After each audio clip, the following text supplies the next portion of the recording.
paz do Senhor Jesus a todos, amém? Eu gostaria de agradecer ao pastor Álvaro e a todos os obreiros que têm orado por nós, agradecer por essa oportunidade de estar aqui mais uma vez compartilhando algo que o Senhor me deu. Eu gostaria de que o Senhor fizesse chegar essa mensagem a todos os corações do jeito que chegou o meu. Eu queria compartilhar algo com os irmãos, mas antes eu queria fazer uma oração. Grandioso Deus, eterno Pai, neste momento, Senhor, adentramos na sua presença para te adorar, meu Pai, para te exaltar, meu Senhor, e para também ouvir a tua voz, meu Pai, através da tua palavra. E venho pedir em nome de Jesus, meu Pai, que o Senhor estenda as suas mãos sobre todos os que vão ouvir, sobre este teu servo, meu Pai, que te pede agora, em nome de Jesus, que o Senhor não deixe que nada, meu Pai, venha me distrair, que nada venha, meu Pai, me tirar do foco de ministrar a sua palavra, meu Pai. Que todos que ouvirem, meu Pai, que sejam alcançados da forma que eu fui. Eu te agradeço, Senhor, em nome de Jesus. Amém? Além do rio azul, as ruas são de ouro e de cristais. Ali tudo é vida, ali tudo é paz, morte e choro, nunca mais tristeza e dor, nunca mais. Verei o grande rio da vida, claro como um cristal. Verei a face do meu mestre querido. Não haverá mais noite ali, não haverá nenhum clamor. Verei os olhos de Jesus e tocarei seu corpo, enfim. Não haverá mais noite ali, não haverá nenhum clamor. Verei os olhos de Jesus e tocarei seu corpo, enfim.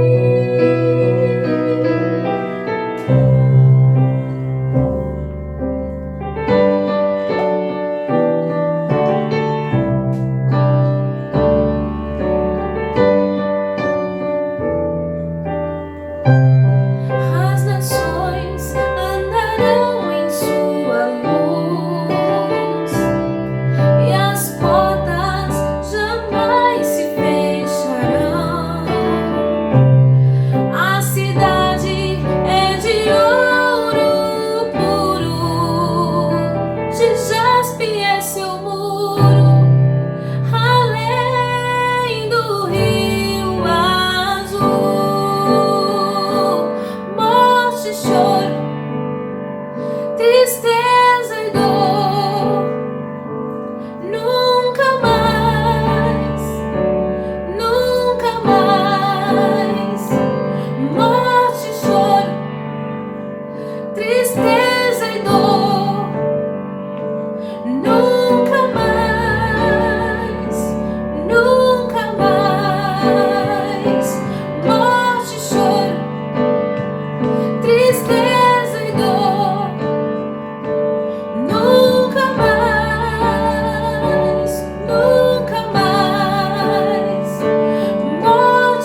no livro de Gênesis, capítulo 1, e verso 26, e disse assim, então Deus determinou, façamos o ser humano à nossa imagem, de acordo com a nossa semelhança. Dominem eles sobre os peixes do mar, sobre as aves do céu, sobre os grandes animais e todas as feras da terra, e sobre todos os pequenos seres viventes que se movem rente ao chão. Amém? A gente vê a ação de Deus, né? A ação de Deus, a autoridade que Deus deu para o homem, a criação do Senhor. Quando Ele cria o ser humano, Ele fala, façamos alguém à nossa imagem e semelhança. Então imagine você sendo a imagem de Deus. Deus deu a liberdade para o homem dominar sobre tudo. Mas preste atenção às instruções que Deus deu. Ele não deu instruções para a gente se autodestruir, para a gente se maltratar, para a gente apontar os erros do próximo, para a gente ter esse egoísmo que o mundo tem exalado ultimamente. Todo mundo pensando em si próprio. Então a pergunta assim, que eu intitulei essa mensagem sobre assim, não seria mais fácil se a gente estivesse assumindo os nossos erros? Seria mais fácil chamar a responsabilidade para si? Eu falo disso porque a gente sabe que a criação de Deus é perfeita, porque Deus é perfeito. Ele não erra, não tem margens nenhuma de erro de Deus. A gente não vê relato nenhum de que Deus errou. A gente vê a criação perfeita, ações perfeitas, mas aí vem o homem e consegue estragar as coisas. Eu falei sobre chamar a responsabilidade e assumir os erros, porque se você continuar no Velho Testamento, no próprio livro de Gênesis capítulo 3, no verso 11, está dizendo assim, eu vou ler o verso 9, o 10 e o 11. Mas o Senhor Deus convocou o homem indagando, onde é que estás? O homem declarou, ouvi o som do teu caminhar no jardim e vendo que estava nu, tive receio, por essa razão me escondi. Então Deus questionou, e quem te fez saber que estavas nu? Comeste então da árvore que te proibi de comer? Replicou o homem, foi a mulher que me deste por auxiliadora. Ela me deu do fruto da árvore e eu comi. Eu falei a respeito de a gente chamar a responsabilidade de assumir os nossos erros, né? Então, na primeira oportunidade que o homem teve de se humilhar perante o Criador, perante a Deus, ele não fez. E ele fez pior ainda. Quando ele pecou, ele teve a noção do bem e do mal, ele teve o discernimento das coisas, ele já achou que era justo ele culpar Deus. Porque quando Deus olha para Adão sozinho no Éden, tomando conta dos animais, ele fala, não é bom que ele esteja só. E fez uma criação perfeita, a mulher, como auxiliadora, como uma companheira para Adão. Na primeira oportunidade que o homem tem de se redimir, de se humilhar perante os pés de Deus, ele faz o quê? Ele aponta para Deus e fala, foi a mulher que o Senhor me deu.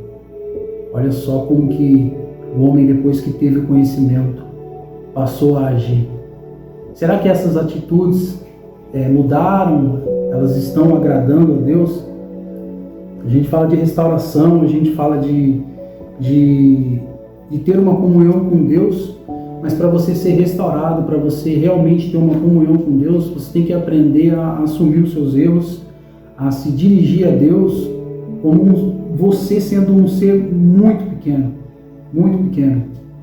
para que assim Deus possa exalar a misericórdia dele, te perdoar, te restaurar e você passar a ter uma comunhão com o Senhor. Porque se você estiver apontando, omitindo, não vai ter como Deus fazer essa aliança com você, não vai ter como Deus te restaurar. Porque você não consegue, você não conseguiu chamar a responsabilidade do erro para você. Está tentando atribuir essa responsabilidade para alguém.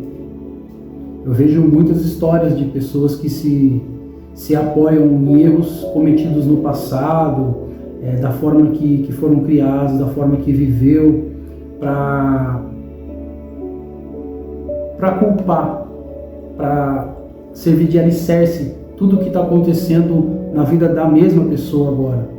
Tipo, se não deu certo isso, foi porque lá atrás aconteceu isso, eu fui criado dessa forma, por isso que eu faço isso hoje. Já não é tempo mais de viver dessa forma.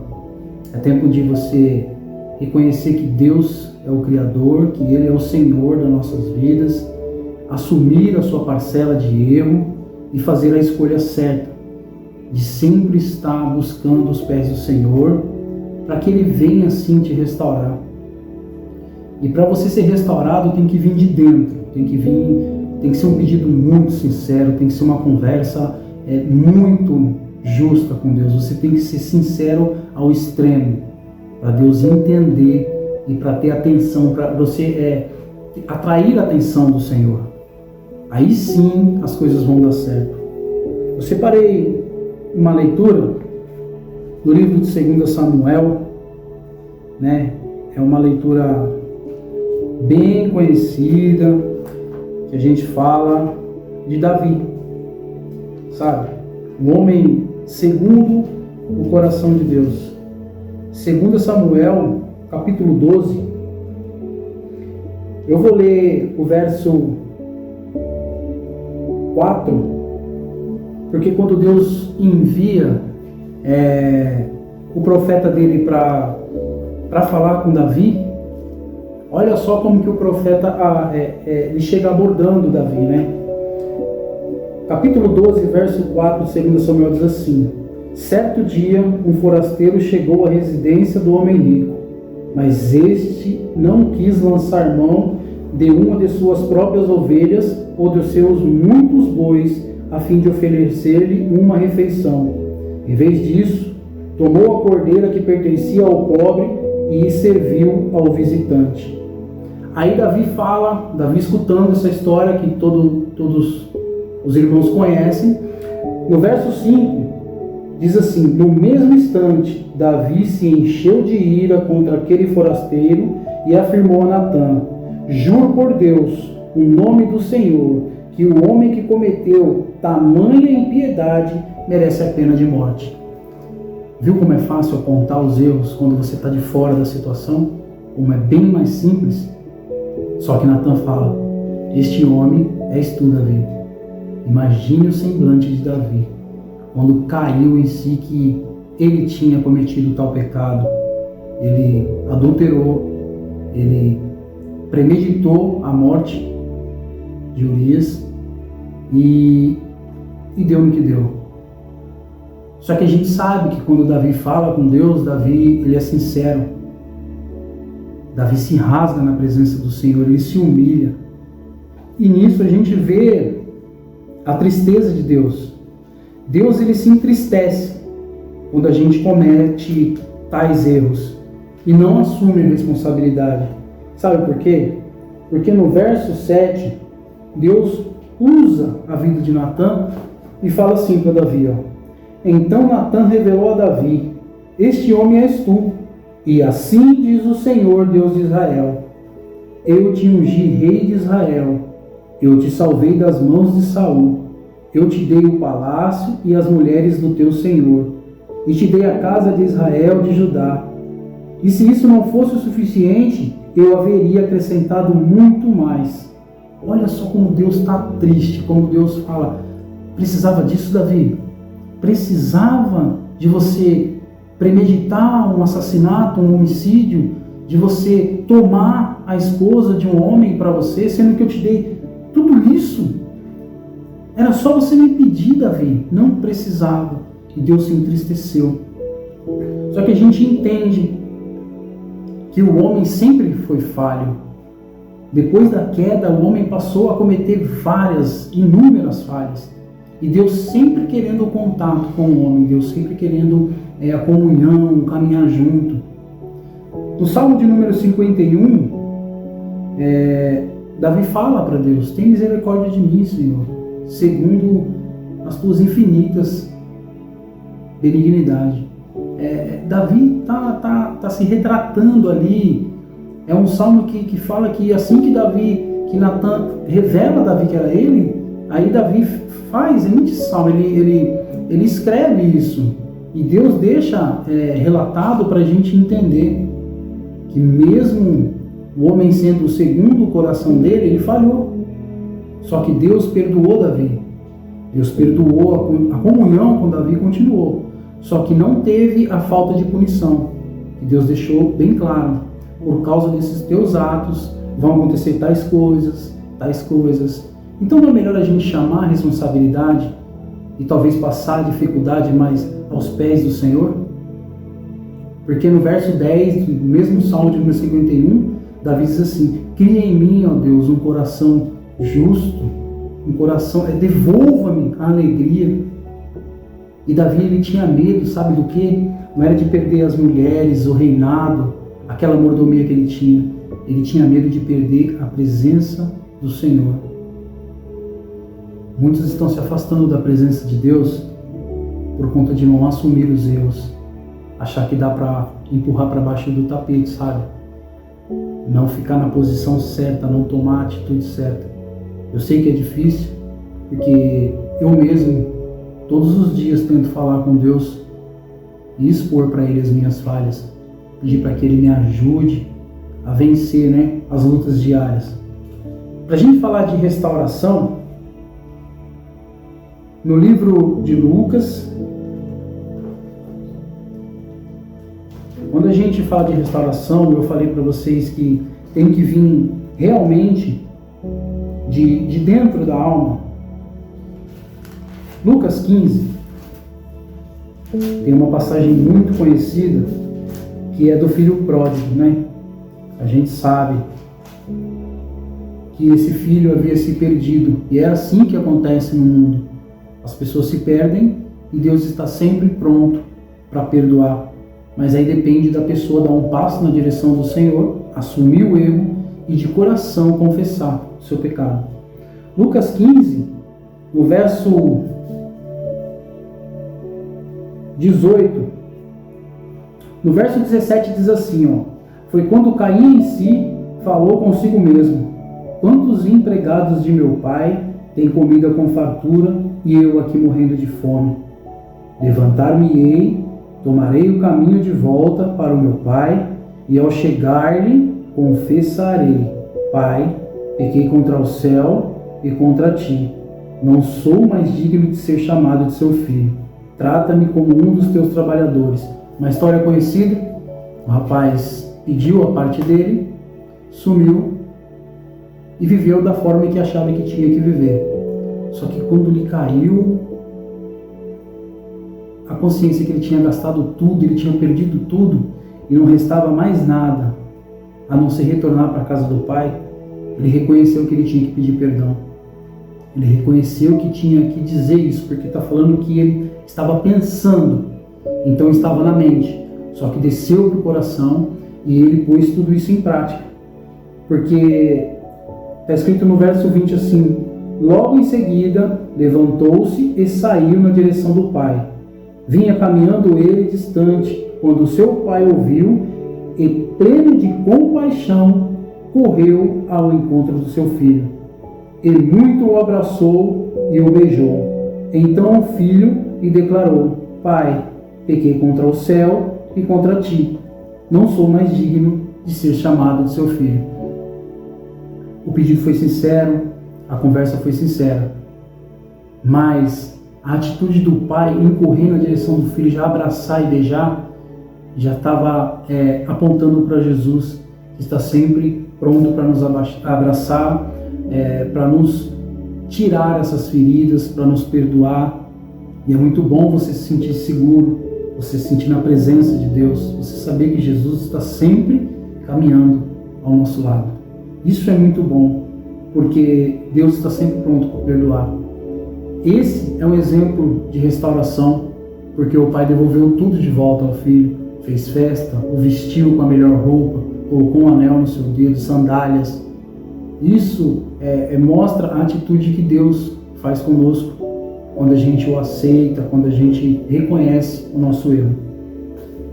No mesmo livro de Lucas, capítulo 19, a gente vê a história de Zaqueu.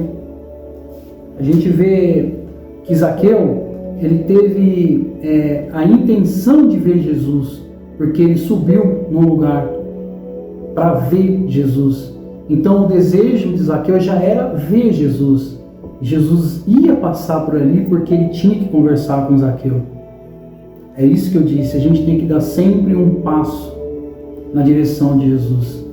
Zaqueu fez a parte dele, subiu numa figueira brava, e quando Jesus ia passando por lá, disse: desça daí, Zaqueu, hoje convém ir na tua casa.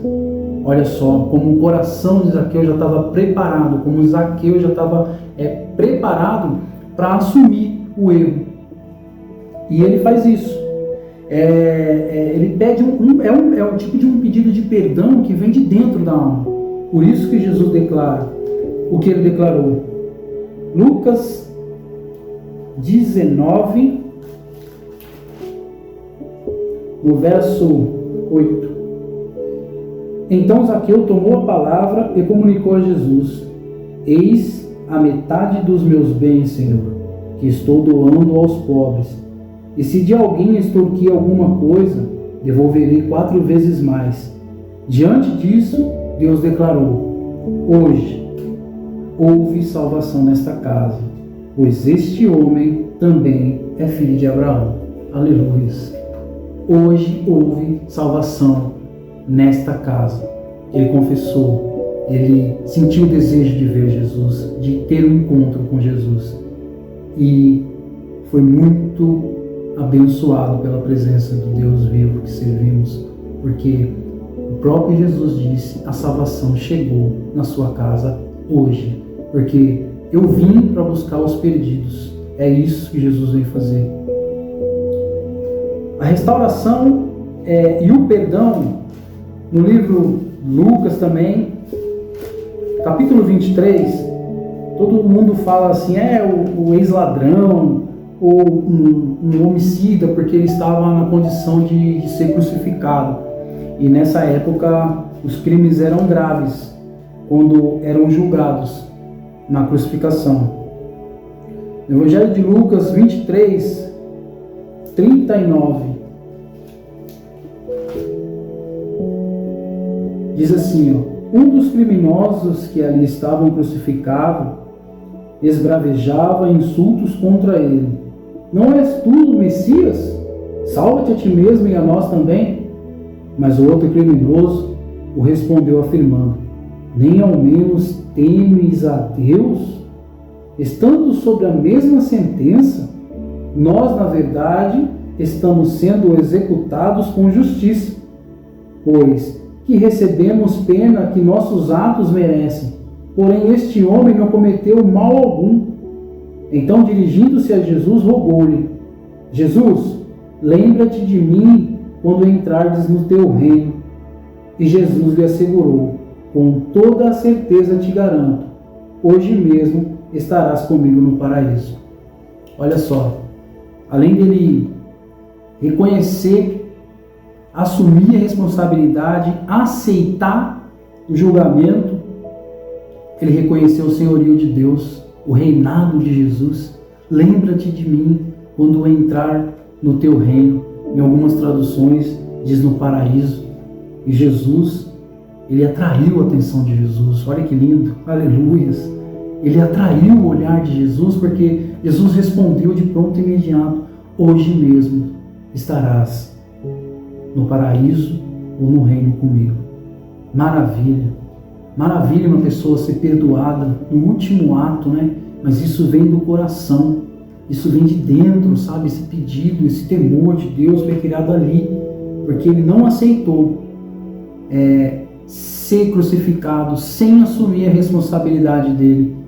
Ele chamou a responsabilidade para si, ele assumiu o erro e disse: nós merecemos estar aqui. Ele não tem pecado algum, ele é santo, ele é puro, ele é tremendo, ele perdoa, Ele restaura, ele entra no seu lar, ele quebra toda a maldição. Mas você tem que dar um passo na direção desse Deus vivo que servimos. Aleluia.